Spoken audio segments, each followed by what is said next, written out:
Shalom, selamat pagi sahabat GPIB. Berjumpa dengan saya, Pendeta Roslin Manopo, Pendeta Jemaat di GPIB Eklesia Bandar Udara Internasional I Gusti Ngurah Rai. Sebelum kita menjalani aktivitas kita dengan segala kesibukan, dengan segala tugas tanggung jawab kita, mari sejenak kita ada dalam seputar kebenaran firman Tuhan. Karena itu, sebelum kita membaca dan merenungkan akan firman Tuhan, mari kita berdoa. Terpuji Engkau Bapa yang penuh dengan kasih setia. Engkau sudah menghadirkan kembali kami di pagi hari ini untuk kembali kami melanjutkan segala tugas dan tanggung jawab yang dipercayakan bagi kami. Namun, kami akan membaca dan merenungkan kebenaran firman-Mu. Maka Engkau Allah yang akan menuntun, memberkati dan memampukan kami. Sehingga firman-Mu benar-benar menjadi pelita dalam seluruh perjalanan kehidupan kami. Bersabdalah bagi kami ya Tuhan ya Bapa, kami siap mendengarnya. Amin. Pembacaan Alkitab bagi kita pada pagi hari ini terambil dari Ester pasal 10 ayat 1 dan ayatnya yang kedua. Saya akan membacakan bagi sahabat GPIB yang oleh Lembaga Alkitab Indonesia diberi judul Kebesaran Mordekai. Raja Ahasweros mengenakan upeti atas negeri dan daerah pesisir.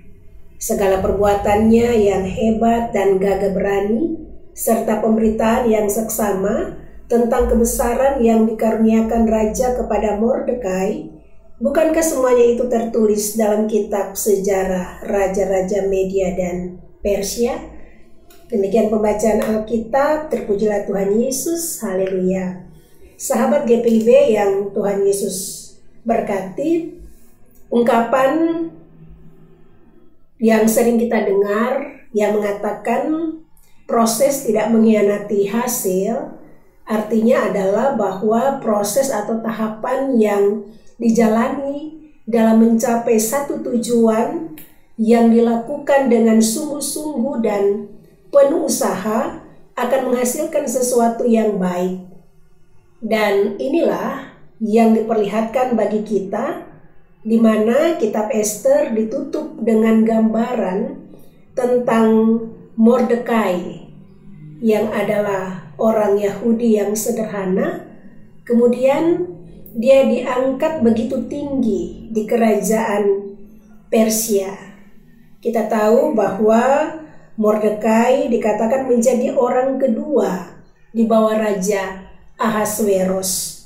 Nah, tentunya perjalanan yang dijalani oleh Mordekai ketika dia boleh mendapatkan satu kehormatan yang diberikan oleh Allah kepada dia, di mana ia menjadi orang penting. Nah, tentunya ini bukan sesuatu yang mudah untuk kemudian bisa dia dapatkan, karena ada banyak pergumulan yang dihadapi oleh Mordekai ketika dia juga menerima ancaman pembunuhan, ketika ada rencana jahat dari Haman, dan ketika bangsanya, bangsa Yahudi mengalami penderitaan. Tetapi kemudian Mordekai boleh melalui semuanya itu, melalui kesetiaan dan keberanian untuk melakukan apa yang dipercayakan kepadanya. Nah, karena itu sahabat GPIB yang diberkati oleh Tuhan, dalam bagian bacaan kita pada saat ini dikatakan bahwa semuanya itu tertulis dalam kitab sejarah Raja-Raja Media dan Persia. Ketika dikatakan tertulis, maka ini bukan hanya sekedar menjadi sesuatu yang diingat oleh bangsa Yahudi atau orang Yahudi, tetapi ternyata ini juga tertulis di kitab raja-raja dalam sejarah bangsa Media dan Persia.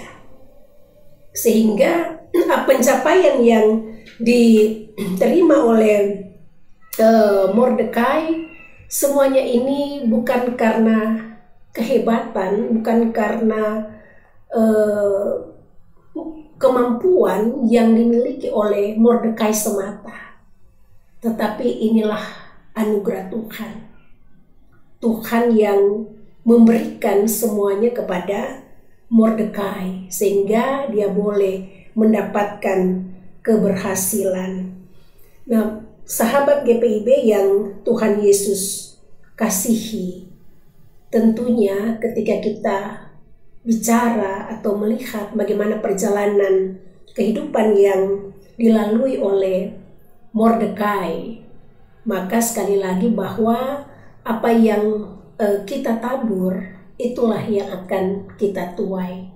Ketika kita belajar dari perjalanan hidup yang dilakukan oleh Mordekai, bahkan juga bersama-sama dengan Esther, mereka bukanlah orang-orang yang kemudian hanya mencari nama, mencari popularitas atau jabatan atau kuasa, tetapi mereka adalah orang-orang yang mau memberi diri, mengorbankan diri mereka untuk menyatakan kebenaran karena iman mereka kepada Tuhan. Itulah yang membuat mereka kemudian mendapatkan akan keberhasilan yang dipercayakan kepada mereka. Nah, demikian juga bagi kita, bahwa mungkin dalam perjalanan kehidupan kita, ketika kita menjalani dengan berbagai kesulitan, ada persoalan, tetapi ingatlah bahwa kalau kita menjalani semuanya itu dalam ketaatan, dalam kesetiaan, ketika kita mempercayakan kehidupan kita dalam campur tangan Tuhan, maka tidak ada hal yang mustahil. Bahwa di tiap persoalan, di tiap pergumulan, kita boleh juga mendapatkan akan sukacita di dalamnya. Kita juga bisa mendapatkan akan keberhasilan ketika ada banyak pergumulan, kegagalan yang kita alami.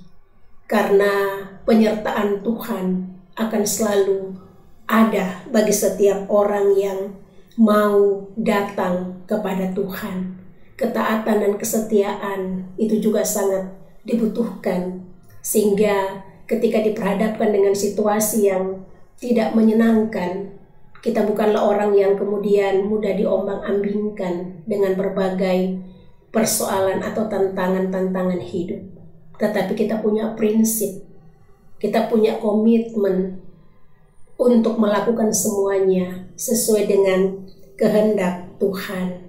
Maka marilah kita menjalani kehidupan kita sesuai dengan kehendak Tuhan.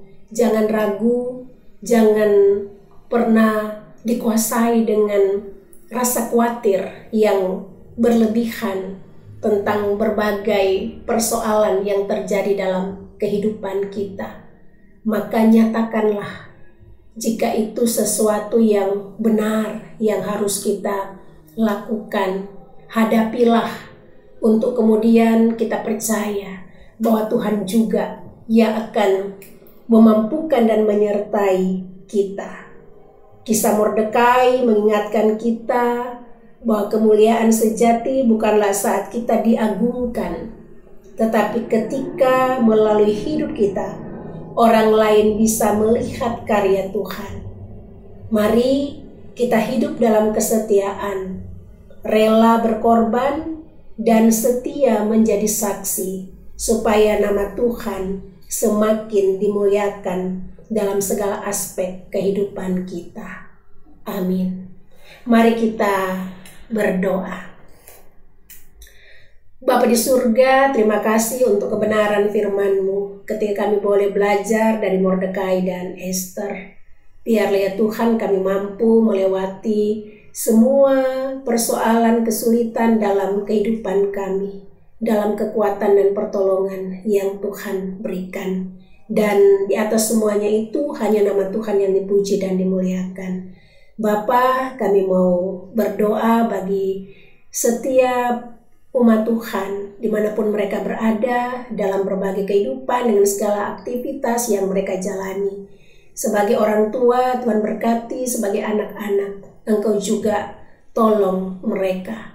Kami juga mau berdoa bagi setiap mereka yang mengalami korban bencana alam. Tuhan kiranya tetap menguatkan dan meneguhkan akan iman percaya mereka, sehingga mereka tidak ragu, tidak takut untuk melanjutkan akan kehidupan mereka. Kami mau berdoa untuk majelis sinode, fungsionaris majelis sinode. Tuhan juga berkati mereka dengan segala tugas dan tanggung jawab mereka.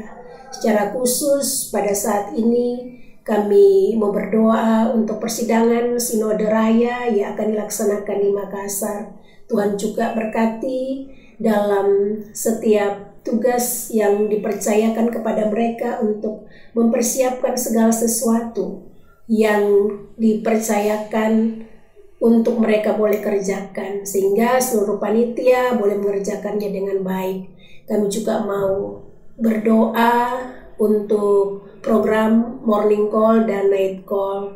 Kiranya Tuhan Engkau juga memberkati sehingga kebenaran firman Tuhan juga akan terus diwartakan, dan kami percaya hanya Engkau Allah yang akan memberkati seluruh kehidupan kami di sepanjang hari ini, bahkan selanjutnya. Kami hanya percayakan dan pertaruhkan hanya ke dalam tangan kasih Tuhan. Di dalam nama Tuhan Yesus kami sudah berdoa. Amin. Terima kasih, Tuhan Yesus memberkati kita semua. Salam.